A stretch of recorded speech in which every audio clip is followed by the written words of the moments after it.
여러분 이번 한 주간 동안 참 바쁘고 분주하게 지내지 않으셨습니까? 그래서 5월 5일 어린이날과 5월 8일 어버이날이 이렇게 한 주간에 묶여 있어서 아이들 선물 사주고 또 부모님 용돈 챙기느라 아마 지출이 만만치 않으셨을 것 같은데요. 저는 이렇게 3일 간격을 두고 기념일이 있는 달력을 보면서 저는 먼저 이어달리기가 생각이 났습니다.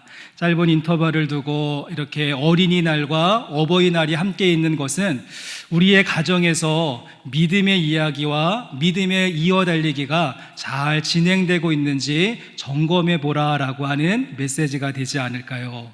우리 부모님으로부터 전수받은 이 생명과 또 사랑, 그리고 이 믿음과 인생의 중요한 가치들을 우리의 자녀 세대에게 잘 이어주고 있는지 점검해보고 돌아보는 그런 예배가 될 수 있기를 원합니다. 오늘은 특별히 어버이 주일을 맞이하여서 우리 교회의 중간 세대인 청년교구가 예배에 참석하시는 모든 부모님들의 가슴에 이렇게 작은 카네이션 브로치를 달아드렸는데 어떻게 다 받으셨습니까? 네, 요즘은 큰 사랑의 하트보다 작은 사랑의 하트가 유행이기 때문에 스몰 사이즈로 카네이션을 준비했습니다. 여러분, 소망하기는 책임감이 막중한 부모의 역할과 이 사명을 잘 감당하시되 예배하는 아버지가 되시고 또 기도하는 어머니가 되셔서 허락하신 가정 안에서 믿음의 이어달리기를 멋지게 펼쳐가는 모습이 있기를 원합니다. 우리 주변에 계신 분들과 함께 인사하시면 좋겠습니다. 서로 우리 작은 카네이션 받으셨으니까 작은 사랑의 하트로 사랑합니다, 축복합니다, 행복한 부모님 되십시오. 같이 한번 인사하겠습니다. 사랑합니다, 축복합니다. 여러분 행복한 부모님 되시기를 바랍니다. 또한 저희 교회 사회봉사부에서는 우리 교회 70세 이상 되신 어르신들을 위하여서 두 가지 이벤트를 준비했습니다. 먼저는 오늘 어버이 주일 선물이 있습니다. 저희가 작년에는 70세 이상 되신 분들 다 일어나시라고 하고 축복하는 시간과 함께 선물을 나누어 드렸더니 70인 것을 밝히고 싶지 않으셔서 그냥 자리에 앉아 계신 분들이 많았습니다.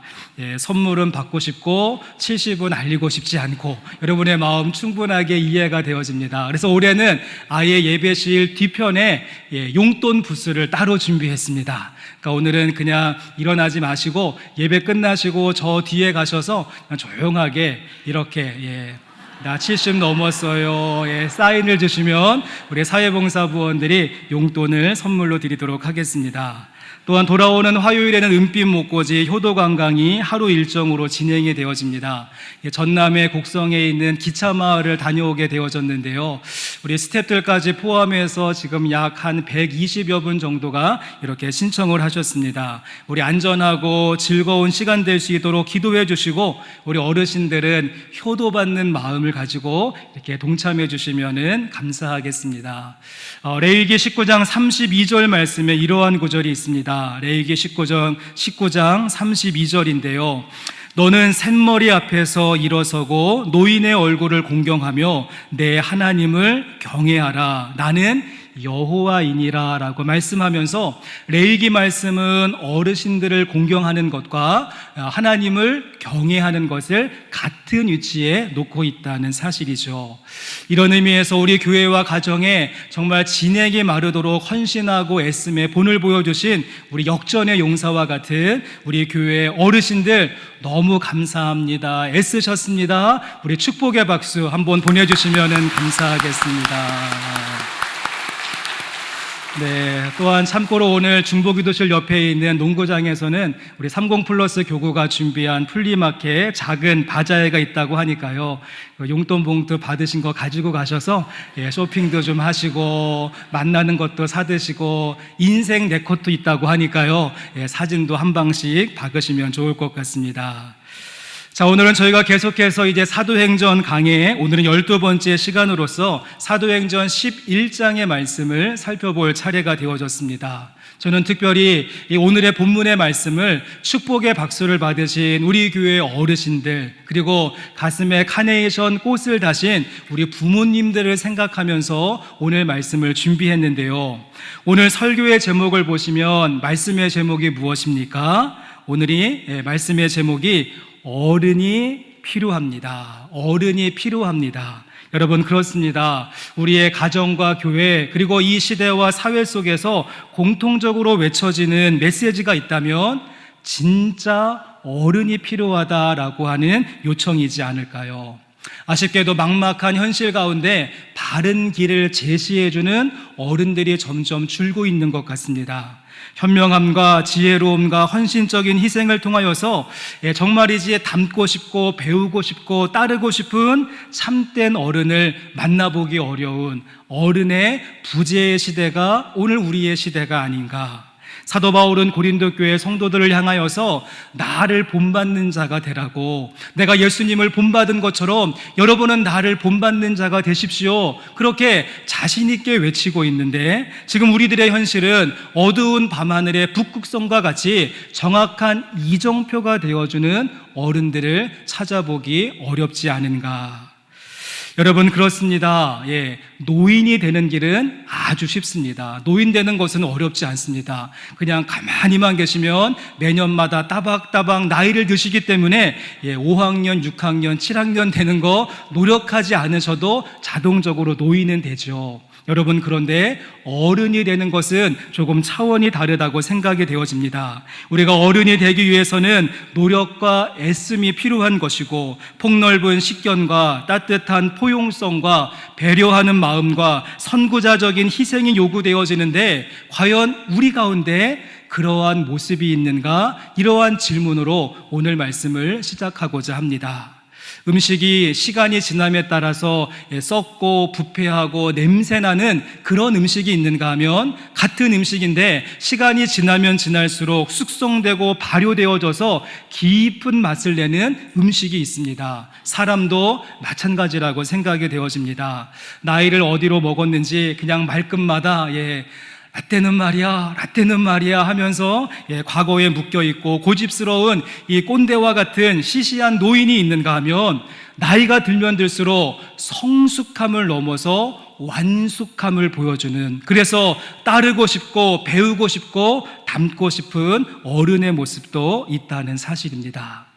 여러분, 그러기에 어른이 된다는 것은요, 단순히 세월과 나이의 문제만은 아닌 것 같습니다.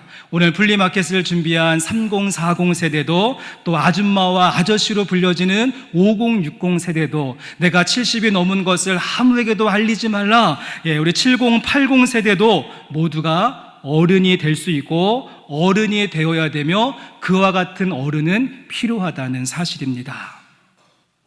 백범 김구 선생님의 좌우명을 잘 아실 텐데요, 백범 김구 선생님의 좌우명은 눈길을 걸을 때 흐트러지게 걷지 말라, 내가 걷는 발자국이 다른 사람의 길잡이가 될 것이니. 다시 한번 읽어드릴까요? 눈길을 걸을 때 흐트러지게 걷지 말라, 내가 걷는 발자국이 다른 사람의 길잡이가 될 것이니. 소망하기는 함께 예배 자리에 오신 모든 성도님들의 모습이 나이만 계속해서 먹어가는 노인네의 모습이 아니라, 흔들리고 있는 우리의 가정과 교회와 이 사회 속에 흐트러지지 않는 발걸음을 남길 수 있는 꼭 필요한 좋은 어른들이 되실 수 있기를 바랍니다.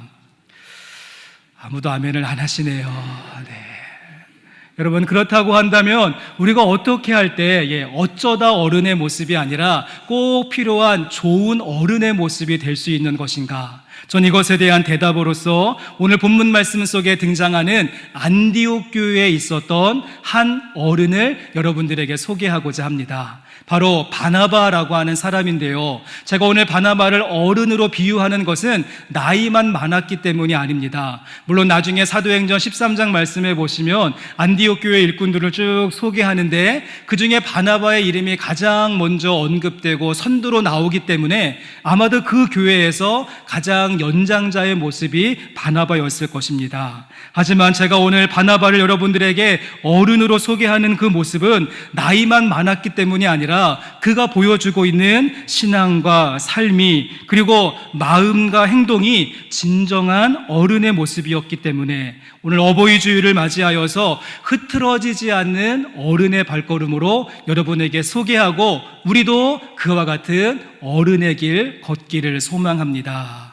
여러분, 그렇다면 가장 먼저 우리가 어른이 되되 어떤 어른의 모습을 갖추어야 되는가? 가장 먼저 말씀드리고 싶은 것은 저와 여러분의 모습이 권위 있는 어른이 되었으면 좋겠습니다. 지금 이 시대는 권위 있는 어른이 요구되어지는 시대이죠. 이 포스트 모던 시대의 특징 가운데 하나가 잘 아시는 대로 우리가 지금 살고 있는 시대를 포스트 모던이라고 정의하는데, 이 시대의 특징은 권위를 인정하지 않는 탈권위적인 모습이 강합니다. 오랫동안 자리 잡고 있었던 이 권위와 질서에 대해서 알러지 반응을 보이면서 수직적인 구조가 해체되어지고 수평적인 구조가 추구되어지는 것이 이 포스트 모던 시대의 특징이라고 하지 않습니까? 그래서 호랑이같이 무서운 선생님보다는요, 친구 같은 선생님이 인기가 있고, 구내 식당에서 식판 들고 있는 사장님의 모습, 그리고 며느리 보고는 더 자라 이야기하고 아침밥상 차리는 시어머니의 모습 등등 탈권위적인 시대를 지금 우리는 살고 있습니다. 제가 먼저 말씀드리고 싶은 권위 있는 어른이 되십시오라고 하는 말은 이렇게 실추되어져 있는 권위가 다시 회복되어진다, 그 어서리티로서의 권위를 이야기하고 싶은 것이 아니라, 그런 권위 말고 저는 조금 다른 차원으로서의, 다른 의미로서의 권위 있는 어른에 대해서 소개하기를 원하는데요. 우리 본문 말씀 가운데 22절과 23절의 말씀 같이 한번 읽어보도록 하겠습니다. 예루살렘 교회가 이 사람들의 소문을 듣고 바나바를 안디옥까지 보내니 그가 이르러 하나님의 은혜를 보고 기뻐하여 모든 사람에게 굳건한 마음으로 주와 함께 머물러 있으라 권하니. 여러분, 바나바에게 어떤 권위가 있었습니까? 그에게 주어진 직책과 자격을 통해서 얻는 그 권위, 권력으로서의 파워를 주장하고 있는 것이 아니라 주와 함께 머물러 있으라 권면하는, 그렇게 권하고 위로하는 권면과 위로의 차원으로서의 권위를 가지고 있는 모습이 바로 바나바의 모습이었다는 것입니다.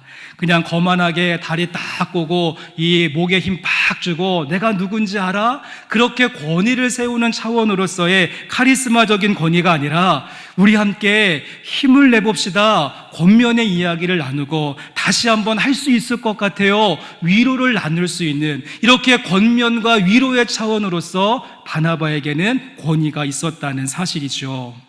여러분, 그래서 바나바가 이 사도행전 말씀에 처음 등장하는 구절로 다시 한 번만 돌아가 보시면, 사도행전 4장 36절 말씀에 바나바는 원래 본명이 아니라 별명이었습니다. 말씀 보십시오. 구브로에서 난 레위족 사람이 있으니 이름은 요셉이라, 사도들이 일컬어 바나바라, 번역하면 위로의 아들이라 하니. 바나바의 원래 이름이 무엇이었습니까? 저하고 이름이 똑같은 요셉이었습니다. 요셉. 그런데 이 요셉이라고 하는 사람이 교회 안과 밖에서 따뜻한 성품을 가지고 워낙에 봉사하고 섬기는 일을 잘하게 되어지자 그를 향하여서 위로의 아들, 그래서 바나바라고 하는 별명을 불러주기 시작한 것이고요. 위로의 아들이라고 하는 번역은 우리가 보고 있는 지금 개역 개정판 성경의 표현이라면, 우리가 이전에 보았던 개역 한글판 성경도 한번 비교해서 보여주시면, 가로치고 무엇이라고 이전에는 이야기했습니까? 번역하면 권위자라고. 권위자, 어떠한 파워를 가지고 있는 권위가 아니라 권면하고 위로하는 일을 성실하게 감당했기 때문에 그를 향하여서 권위자라고 이야기했던 것입니다. 여러분, 기대하기는 저와 여러분의 모습도 우리의 가정 안에서, 그리고 교회 안에서 이 권면하고 위로하는 일을 활발하게 펼쳐가는 권위 있는 어른이 되어주실 수 있기를 바랍니다.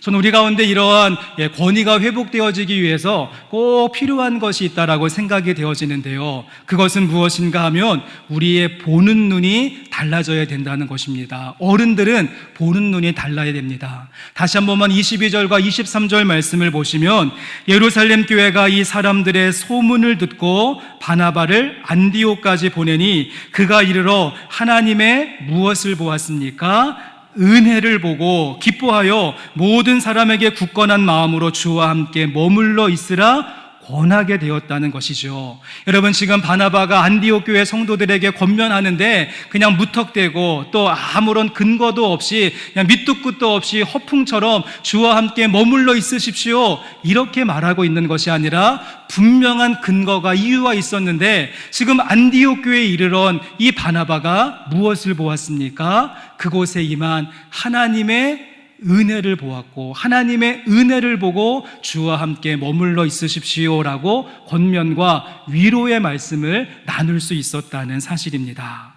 여러분, 한번 생각을 해보시면 예루살렘 교회가 이 소문을 듣고 바나바를 안디옥까지 보냈다라고 이야기합니다. 그러기에 이 바나바는 예루살렘 교회에 있다가 안디옥 교회로 옮겨온 사람이죠. 이 두 교회의 모습을 비교해 보았을 때 많은 차이점이 있었을 것입니다. 그래서 예루살렘 교회는 야고보와 베드로와 같은 기둥이 있고 예수님의 숨결과 주님의 피가 뿌려진 곳에 세워진 교회였으며, 성령님의 강력한 임재하심을 통하여서 폭발적인 부흥이 있고 모든 제도와 또 모든 그러한 기초가 잘 다져진 교회가 예루살렘 교회였습니다. 하지만 이에 비하여서 안디옥 교회는 이제 막 걸음마를 시작한 개척교회의 모습이었고, 이방 땅 그 세속적인 도시 한가운데 세워진 교회였으며 신생교회였기 때문에 제도와 어떠한 그러한 모든 기반들이 잘 갖춰지지 않은 모습. 그러기에 이 바나바가 예루살렘 교회에서 안디옥 교회로 왔을 때 부족한 점, 아쉬운 점, 어려운 점, 잘못된 점 많이 보였을 것입니다. 하지만 그럼에도 불구하고 이 바나바가 어른으로서 가장 먼저 본 것이 있는데, 하나님의 은혜를, 그 교회 가운데 임하고 그 믿음의 성도들 가운데 역사하고 계시는 하나님의 은혜를 보고 모든 사람들에게 굳건한 마음으로 주와 함께 머물러 있으십시오, 권위 있는 어른의 모습을 보여주고 있다는 사실입니다. 여러분, 아마 예전에 TV 광고에서 이러한 장면을 보신 적이 있으실 겁니다. 그래서 어떤 수험생이 밤 늦게까지 열심히 공부하다가 이제 시내버스를 타게 되어졌고요. 이제 피곤한 나머지 버스에서 꾸벅꾸벅 졸다가는 그만 종점까지 가게 되죠. 그래서 그 모습을 지켜보고 있었던 버스 기자 아저씨가 어떻게 합니까? 그 친구를 안쓰럽게 생각하면서 토닥토닥 깨우고는 무엇을 한 병 주지요? 바카스, 바카스를 한 병 주면서 이것 먹고 힘내라고, 아직도 세상은 살만하다고, 그리고 열심히 노력하면 꿈은 이루어진다라고 하는 문구가 쭉 지나갔던 그런 광고가 기억이 나실 것입니다. 물론 요즘이야 낯선 사람이 건네주는 음료수 함부로 받아 먹으면 큰일 나는 시대이기 때문에 요 바카스는 빼고, 바카스는 좀 제외하고, 그 따뜻하고 포근한 마음으로 누군가를 위로하고 격려하고 다시 한번 해보자라고, 다시 한번 희망과 그 소망을 북돋아 줄 수 있는 바나바와 같은 권위자의 모습, 이와 같은 권위의 모습 우리 가운데 필요한 것이 아닐까요?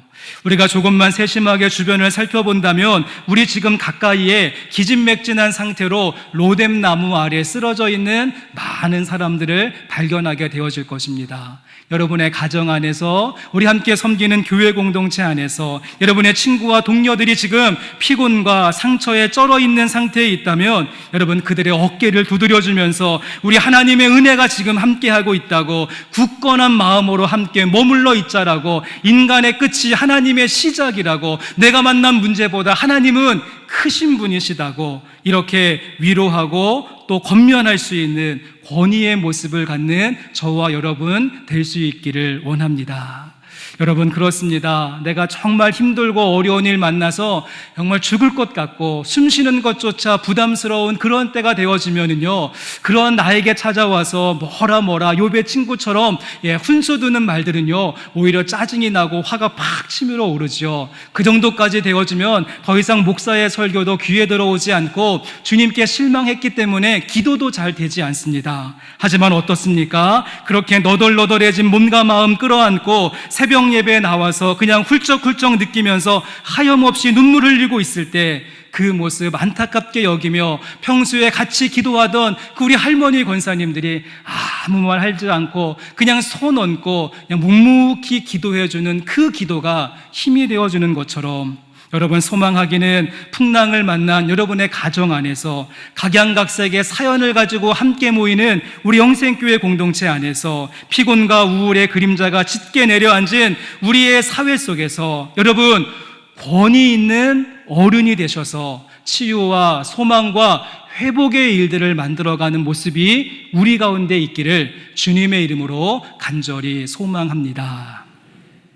자, 그런가 하면 우리는 또 어떤 어른이 되어져야 하는가? 전 두 번째로 말씀드리고 싶은 것은 이 시대 가운데 필요한 어른은요, 균형감이 잘 잡혀있는 어른, 그래서 밸런스가 있는 어른이 필요하지 않은가 생각을 합니다. 이제 본문 말씀 가운데 24절의 말씀, 우리 본문 말씀 24절도 같이 한번 읽어보겠습니다.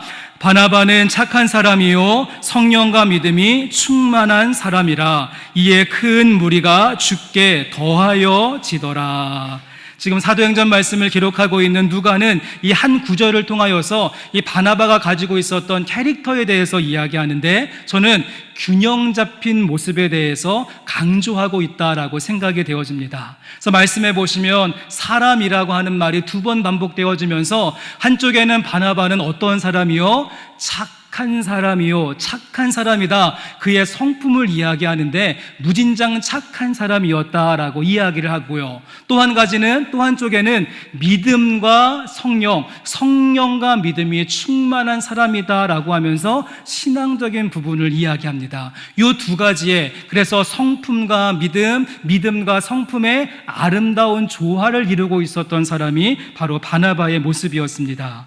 믿음과 삶이 싱크되어 있고 말과 행동에 일치함이 있으며 마음과 행실에 균형감이 나타나고 신앙생활과 생활신앙의 밸런스를 이루고 있는 모습, 그 모습이 바로 바나바의 모습이었고, 우리가 추구해야 되는 또 하나 참된 어른의 모습이 된다는 사실입니다.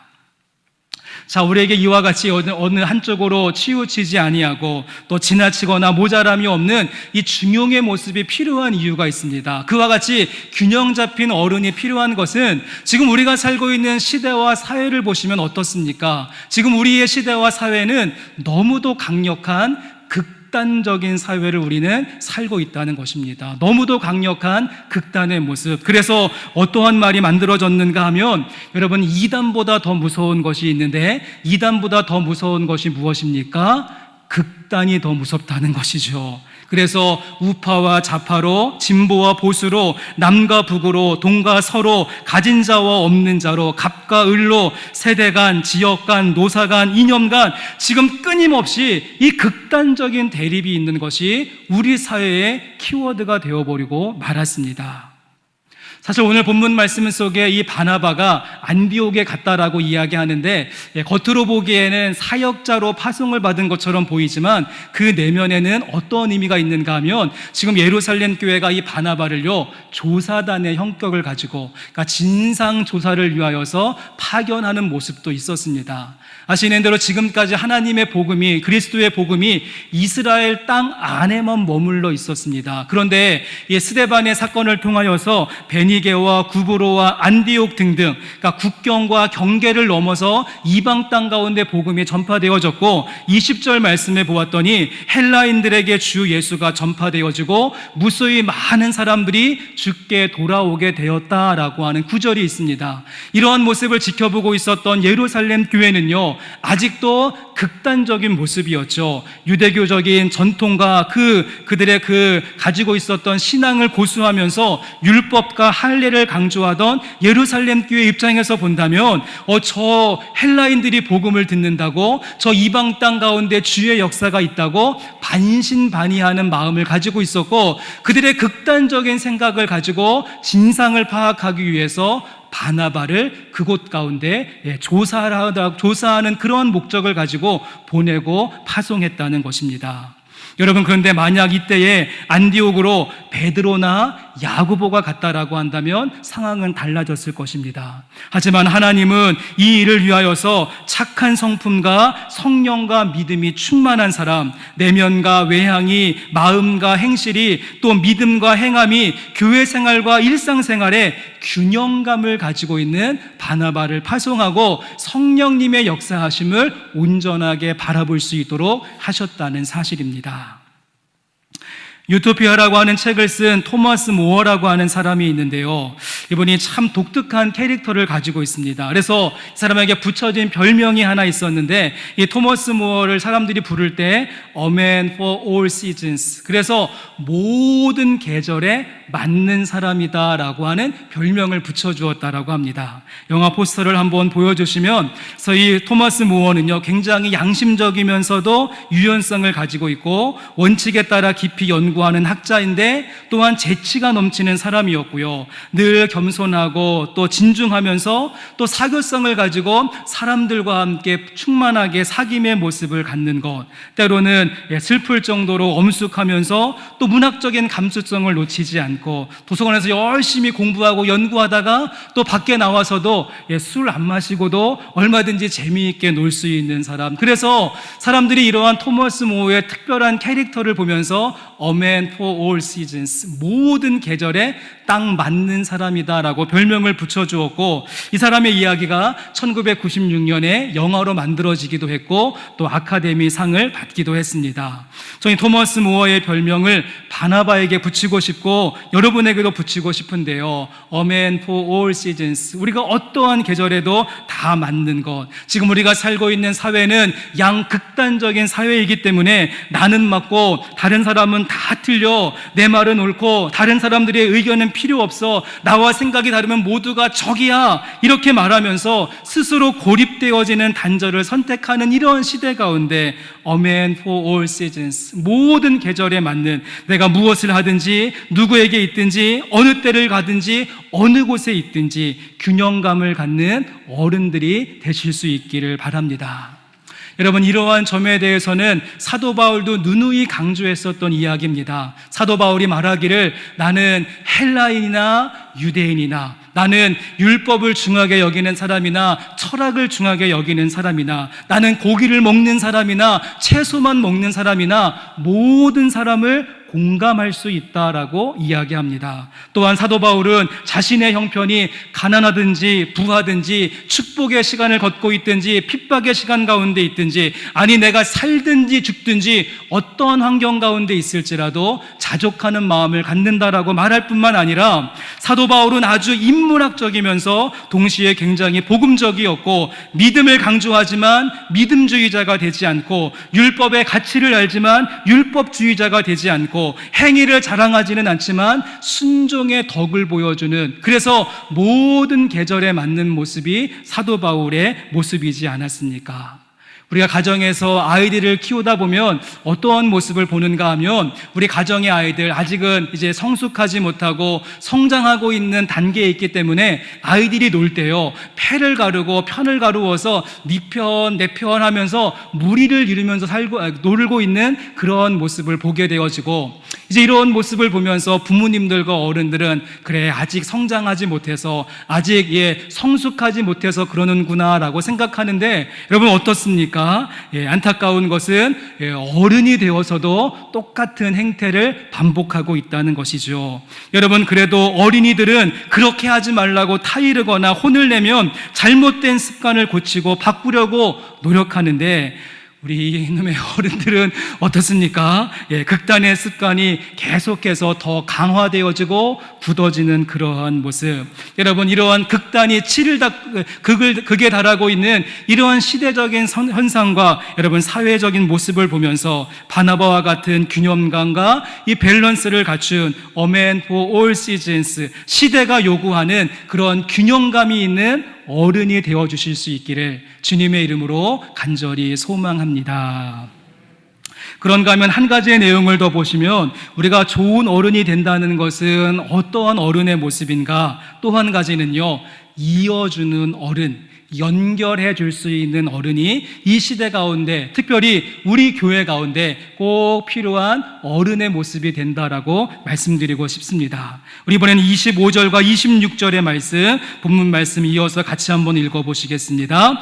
바나바가 사울을 찾으러 다소에 가서 만남에 안디옥에 데리고 와서 둘이 교회에 1년간 모여 있어 큰 무리를 가르쳤고, 제자들이 안디옥에서 비로소 그리스도인이라 일컬음을 받게 되었더라.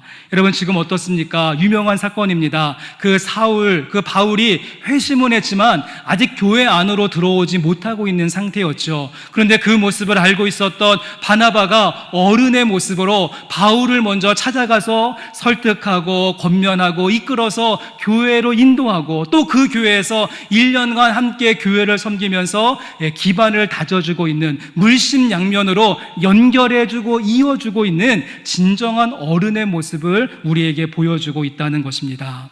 사도행전 말씀을 쭉 읽어보시면 변화되어지는 기점이 하나 있습니다. 제일 먼저는 이 바나바와 바울이 함께 선교 일들을 열심히 하는데요, 사도행전 초입부에는 그래서 어른이었던 바나바의 이름이 먼저 나오고, 바나바와 바울이 무슨 일을 했다, 이렇게 소개하던 사도행전 말씀이 조금 지나가면 이 둘의 이름이 바뀌게 되어집니다. 그래서 먼저는 바울이 나오고, 바울과 바나바가 이렇게 이야기하다가 말씀이 조금 더 진행되어지면 은근슬쩍 바나바의 이름은 쏙 빠지고 바울이 모든 주도권을 가지고 선교의 일들을 펼쳐가는 모습을 우리에게 보여준다는 것입니다. 저는 이것이 바로 진정한 어른의 모습이 되어진다라고 생각이 되어지죠. 우리가 좋은 터전과 기반을 잘 마련해 놓고 우리들의 후대들과 우리의 다음 세대들에게 이 모든 것들 아름답게 물려주고, 또 안개꽃과 같이 그들의 든든한 배경이 되어줄 수 있는 것,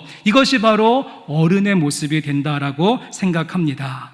저는 그래서 이러한 의미에서 오늘 다시 한번 강조하고 싶은 것은 우리 교회 2025년도 슬로건이죠. 이음선교. 우리가 다음 세대에 대해서 선교적인 관점을 가지고 우리 다음 세대가 우리의 땅끝임을 고백하며 잘 연결해주고 잘 이어줄 수 있는 이음선교를 잘 감당하는 어르신들이 되어주시기를 부탁드립니다. 영국 출신의 레슬리 뉴비긴이라고 하는 선교사가 있었는데요, 이분이 영국 교회에서 파송을 받아서 35년 동안 인도에서 선교 사역을 펼치게 되어집니다. 근데 모든 사역을 마치고 35년 만에 그의 고국이고 파송했었던 영국 교회로 돌아왔는데 깜짝 놀라고 많은 것이죠. 자신이 분명히 파송을 받을 때에는 이 영국 교회가 왕성하게 일어나고 아이들도 많고 늘 충만한 모습이었는데 35년의 세월이 지나는 동안 내가 다시 돌아와 보았더니 나를 파송했었던 교회가 이제는 선교지가 되어버린 모습, 그래서 나를 파송했던 교회에 다시 복음이 필요한 그러한 모습을 보면서 이 레슬리 뉴비긴이 선교적 교회, 미셔널 처치를 주장하게 되어졌는데요, 여러분, 안타까운 사실은 이와 같은 일들이 지금 한국 교회 안에서 벌어지고 있다는 것입니다. 최근 통계에 의하면 40대의 교회를 다니는 퍼센테이지가 15%에서 18% 정도가 된다라고 합니다. 하지만 이에 비해서 20대는 4.1%밖에 되지 않고 10대는 3.7%밖에 되지 않습니다. 우리가 선교학에서 어떠한 집단을 선교학적으로 접근을 할 때 복음화율이 3% 미만이면 미전도 종족으로 분류하게 되어지는데, 이제 조금만 있으면 20대 청년들과 또 10대 청소년들과 어린이들을 우리가 미전도 종족으로 바라보아야 되는 안타까운 현실 가운데 있습니다. 그냥 쉽게 말해서 반토막 났다라고 보시면 좋습니다. 그래서 지금 한국 교회 가운데 교회 학교가 있는 교회가 50%밖에 되지 않습니다. 10교회 가운데 5교회만 교회 학교가 있고요, 그 50% 중에서도 또 50% 반은 그 교회 학교의 숫자가 10명 미만밖에 되지 않는다는 것이죠. 그러니까 전체 교회 가운데 4분의 1 정도만 교회 학교가 어렵게 운영되어지고 있는 모습. 그러기에 우리는 올해 교회 학교 교육이라고 하는 말 대신에 교회학교 선교, 이음 선교라고 하는 관점을 가지고 지금 갈대상자 프로젝트를 진행하고 준비하고자 하는데요. 어떤 분들이 이렇게 말씀하실 수 있을 것 같습니다. 아이고, 나는 이제 아이들 다 키워서 다 출가시켜서 나와는 상관이 없어. 나는 저기 꿈꾸는 뜰 별로 가지도 않는데, 아유, 저 꼬마 아이들이 헌금을 해야지 얼마나 한다고. 여러분, 이렇게 나이 먹은 노인네 같은 말씀 이제 하지 마시고, 우리 어른의 마음을 가지고, 어른의 관점을 가지고 이 위급한 시기 가운데 우리가 10년 후에 땅을 치며 후회하지 않도록 더 늦기 전에 어른의 마음을 가지고 이어주고 연결해주는 이 다음 세대에 대한 사역, 다시 한번 힘을 낼 수 있는 우리 교회 공동체의 어른들 되실 수 있기를 간절히 원합니다. 제가 지난주에 드디어 폭삭 소가수다, 제가 4회까지를 이제 봤습니다.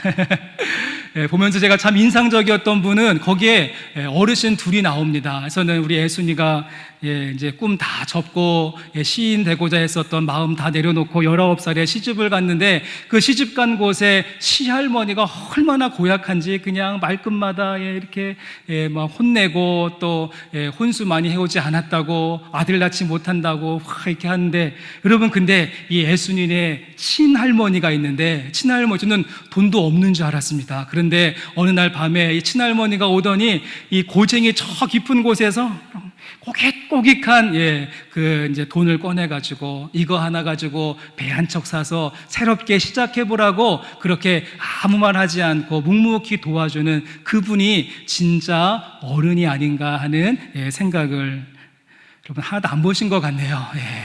저만 지금 신났습니다. 하여튼 그게 진정한 어른의 모습이 아닐까요? 우리 지난주 금요일에 우리 미션 프라이데이가 있었고, 우리 지난주 금요일에는 아프리카 케냐에서 사역하시는 서충만 선교사님이 오셔서 선교 사역을 나누어 주셨는데요. 이분은 마사이 부족을 섬기십니다. 마사이 부족은 아프리카에서 가장 용맹하고 호전적이고 막 사자도 찢어버리는 그런 이제 아주 강력한 그런 마사이 부족인데, 선교사님과 이렇게 대화하고 식사하던 가운데 재미있는 이야기를 들었습니다. 마사이 부족의 어떠한 그런 풍습과 인사법이 있는가 하면, 보통 다들 그 시대의 문화와 또 환경과 연결이 되어지는데, 이 마사이가 살고 있는 아프리카 광야 지역은 물이 굉장히 귀하고 강수량이 없고 비가 잘 오지 않아서 물이 너무도 귀한 땅. 그래서 물을 한 바가스 가져오려면 막 5km, 10km 걸어가서 길러와야 되는 그런 모습이라서 물이 아주 귀하기 때문에 서로 반갑게 인사할 때, 정말 축복해주고 싶은 인사를 할 때 어떻게 인사하는지 아십니까? 상대방에게 침을 뱉어준다라고 하죠. 하고 뱉어주는 게 최고의 인사. 왜냐하면 내 몸에 있는 이 아까운 수분을 상대방에게 주기 때문에 아주 가장 귀한 인사가 된다라고 하는데, 우리 옆에 계신 분들과 함께 우리 아프리카식으로 한번 우리 인사를 해보실까요? 그리고 어떤 이야기를 해주시는가 하면, 정말 축복해야 하는 일이 있으면, 그래서 그 집안에 그 아기가 새롭게 태어나고 그 아이를 축복해주고 싶으면 온 가족이 삥 둘러 앉아서 이렇게 컵에 있는 물을요, 이렇게 한 모금 먹은 다음에 그 아이에게 한꺼번에 푹 하고 뱉으면서 그 미스트를 날려주는 게 아주 축복이라고 하는데, 전 이 이야기를 들으면서 그들 가운데 가장 귀한 것을 나누어주는 인사법인데, 그렇다면 우리에게 가장 귀한 것은 무엇이고 우리에게 가장 소중한 것은 무엇인가? 우리에게 있는 믿음, 우리에게 있는 신앙, 지금 우리가 믿고 있는 그 하나님의 은혜, 우리 다음 세대들에게 전달해주고 이어주고 나누어 주어야 하는 것 아닐까요? 오늘 말씀 속에 바나바를 통하여서 사울, 바울이라고 하는 주님의 일꾼이 하나님의 무대 위에 설 수 있었던 것처럼, 우리 어른 되시는, 우리 이어주는 어른들의 모습을 통하여서 우리 교회의 다음 세대가 그 아름답게 세워져 가고 그들을 위해서 가장 좋은 것 공급해 나갈 수 있는 우리 교회가 될 수 있기를 주님의 이름으로 간절히 소망합니다. 여러분, 어버이 주일을 맞이하여서 좋은 어른이 되어 주시기를 바랍니다.